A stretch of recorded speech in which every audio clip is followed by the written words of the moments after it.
I was serious when I said I only want to do positive things here, just to try to get back on schedule. And yes, I do kind of have a schedule here. High Plains Drifter came out in 1973. Clint Eastwood both acted in and directed. Ernest Tidyman did the screenplay not long after he won an Oscar for The French Connection.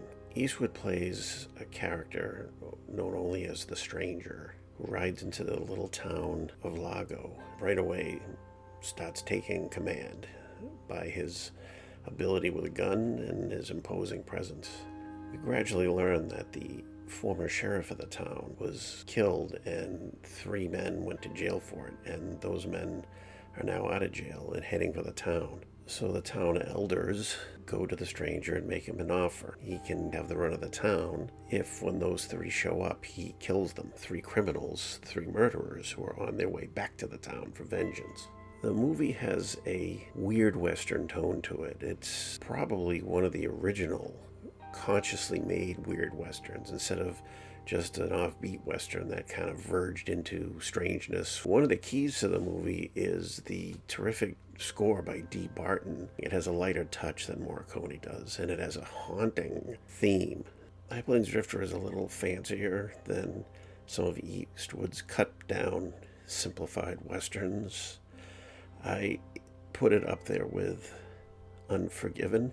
They're both very different movies, but he hits the stripped-down, budget-conscious Eastwood and also the higher-minded Eastwood, because he's capable of more than just some of the straightforward meat and potatoes movies he's made. I'm not sure why this movie is stuck in my mind for so long. I think it has something to do with the lack of a straightforward explanation.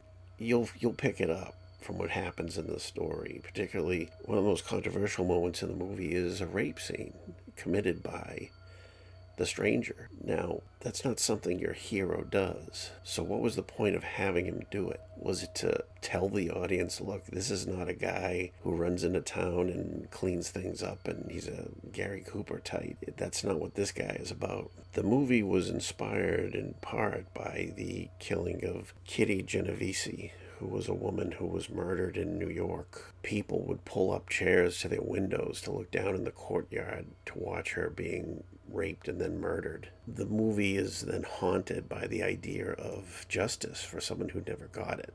Now, that's a heavy weight for a Western of any kind to handle. It's an original Western. It doesn't feel like any other Western. The straightforward approach really helps. It doesn't become gothic or over the top. You can actually watch the movie without thinking for 1 second about the crime that inspired the movie. The subtext holds it up. It makes it something special, which is why I wanted to talk about it today, because I realized I was feeling glum about some of the movies I was talking about here. So just give me some time and I'll get on my sea legs and not be tempted to do things that give me an excuse to be snide. Thanks for stopping by.